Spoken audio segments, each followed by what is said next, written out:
Well, let's get some analysis now, and for that, we can bring in Samuel Ramani, an associate fellow at the Royal United Services Institute for Defence in London. Thank you so much for being with us on the program today. First of all, what stood out to you while you were following this hostage and prisoner swap today?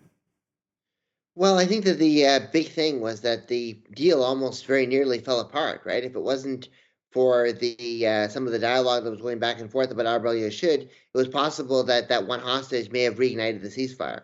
So it reminded me just how fragile the ceasefire is over the course of this next 6 weeks. And I think that was also compounded by the fact that the Israeli delay for the withdrawal from southern Lebanon means that that ceasefire is equally fragile. Now, Israel has, spoken time and time again of a quote total victory against Hamas, but this is, of course, a very, vague and blanket statement. They don't necessarily see this ceasefire deal as a victory, do they? No, I think large swathes of the Israeli cabinet and government do not see it as a victory. Keep important to keep in mind that Netanyahu was offered a very similar deal to this in May by the Biden administration, and he declined to accept it. And over the months that followed, he didn't really entertain it. And two of his coalition partners, particularly on the right, Smotrich and Itamar Ben-Gvir, were opposed to the November 2023 ceasefire deal, which was like basically only just like 8 or 9 days, and it released more than 100 hostages, and they were even more opposed to this one to the point of leaving the government. So I think that there is a lot of people in Israel, particularly on the Israeli right, who do not see this as a victory. Now, there's a lot of anxiety and cautious optimism, should I say, surrounding the truce, which appears to be holding for now almost a week on. Now, during the 42-day pause in the fighting, both sides agreed to, discuss terms for a longer ceasefire. So what are the biggest hurdles in the next 6 weeks? Well, there's definitely going to be more talks that are going to be held. I mean, there's already a negotiations hub that's being set up in Cairo. The Qatari Prime Minister has signaled that they're going to be dealing with more of the final status issues, how the Israelis are going to withdraw from Gaza. The Netzarim corridor, for example, which separates the northern and central parts of Gaza, the opening of that was delayed. That may have been because one of the hostages was not released on schedule from the Israeli point of view. So basically, ensuring a phased withdrawal of the Israelis from Gaza will be a high priority, as will what comes next. Because the Israelis obviously have held their ground that Hamas cannot govern the Gaza Strip. We're already seeing signals from some actors that were traditionally more friendly to it, like Qatar, hinting that the Palestinian Authority could take over. So we need to start talking about what comes next. Now, there's been a lot of anger directed at Benjamin Netanyahu. He's, been accused multiple times of dragging the war to prevent the collapse of his government and extend his time in office. Do you tend to agree with the sentiment, and how would you characterize Netanyahu's strategy? Well, from the domestic point of view, it's certainly a complicated one because Netanyahu was facing a lot of criminal indictments and unstable coalitions before the October 7th attacks. And when you look at polls at that time, Benny Gantz was averaging around 45 to 50%. He was hovering around 25 to 30%.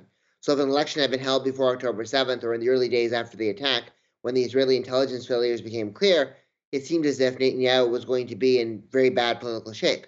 But obviously, the vanquishing of Hezbollah in Lebanon, the decisive strikes against the Hassan Nasrallah, Yahya Sinwar, their inability to basically prevent Iran from launching broader strikes. So they basically managed to neutralize Iran, as well as the perception that they've come close to victory in Gaza certainly has strengthened its political position.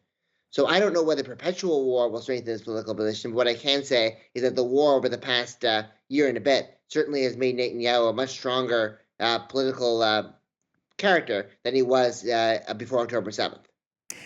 Now, the Israeli army has, also been intensifying its operations in the West Bank, despite the ceasefire in Gaza. What's the reason for this?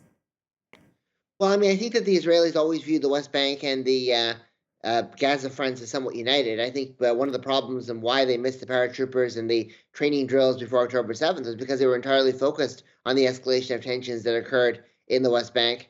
There have been repeated raids throughout the Gaza war by the Israelis against Hamas line figures, numerous arrests that were deemed to be controversial. And now that the Trump administration has signaled that Israel is going to be able to proceed to crack down on what it sees as security threats in the West Bank without American objection. The removal of the sanctions on the West Bank settlers, I think, is the clearest indication of that. I think that Israel is now emboldened to carry out its mission as it sees fit in that region also. And tell us a bit about the role that international mediators play in balancing the dynamics, between Gaza, the West Bank, and the broader regional stability. Well, that's a great question. I mean, obviously, the two biggest regional mediators in this conflict have been Qatar and Egypt.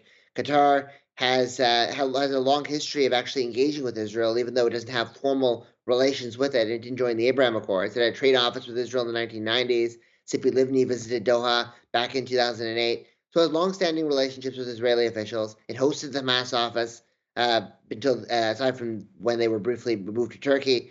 So it was able to liaise with the different actors and create a deal over the course of time. It was a long and drawn out process that started with phased release of hostages to supply medical aid to the hostages that were there, and now it's culminated in this deal. Egypt has played an important supporting role also alongside the United States, and now, based on where the negotiating hub will be, maybe the Egyptians will be taking the lead from here. Samuel, thank you very much for that. I have with me Shirley Sitbon from our International Affairs Desk, and she'd like to ask you a question. Yes, you Sure. told us about the complications Netanyahu is facing to move on with this deal with the ceasefire to phase two with his right wing and far right allies. But what are the options ahead if we want to think about this deal for moving towards phase two? Will he try to negotiate different conditions from what we've heard before, or try to find some alliances in the center, people who said they'll back any type of deal? What can he do you think? Well, he basically has got several different options if he wants to avoid a very quick Israeli election. I mean, obviously, he can try to reach out to the center to find some allies to neutralize Smotrich and Ben-Gvir, and he has about this course of the 6 weeks to kind of reshape his coalition. That's something possible. I mean, I think he could also demand more evidence and more clarity about some of the other hostages who are not being discussed. So we're talking about a list of 33 or 34. There are about 90 to 100 hostages who are estimated to have been in the hands of Hamas. So what about those others? 50 of those are believed to have died. Where are their bodies? What about the ones ranging from 33 to 50? So he definitely has things to push for to show that he's making sure that every single hostage is accounted for, and that might help him keep his coalition together. Right now, one of the reasons why the one hostage was delayed, was because it appears as if they were captured by Islamic Jihad, which is another militant group that's more extreme even than Hamas. But Hamas and Islamic Jihad have worked together in concert. Sometimes they have rivaling ambitions, and it seems, and from the Israeli side, it seems as if they're kind of obfuscating with that. So I think that making sure every hostage is accounted for, and also trying to build bridges elsewhere, as you said, are probably the best bets for this deal to go through, and for Netanyahu to keep his power base right now. You talk about Islamic Jihad and Hamas. We've seen the images from today and how Hamas managed the transfer, the handing of the hostages to the Red Cross. And it seemed to want to show that it was in control. How do you feel that Hamas is benefiting or not from this process? Has it managed to bring a different image of itself to try and show that anyway? Well, I mean, I think that it's definitely a more smooth and less chaotic movement. I think AFP called it slick, right? The withdrawal of these hostages, and so I think that it's a better job than it was done last time. I don't know whether it will do much for its image, given the fact that they are, a very extremely polarizing group, right? So their detractors will continue to be their detractors, but I think that they're trying to show a greater degree of professionalism and movement. The only problem is that if there's a rift between Hamas and Islamic Jihad, or if they are not working entirely on a common purpose, Islamic Jihad really does not have the kind of international connections or the international interlocutors that Hamas has. Like, even when I'm speaking to Qatari officials, they can engage with Hamas. They can't really engage with Islamic Jihad directly. So that's just a factor to keep in mind also. Samuel Ramani from RUSI, great to have you on the program. Thank you so much for your time. Thank you very much.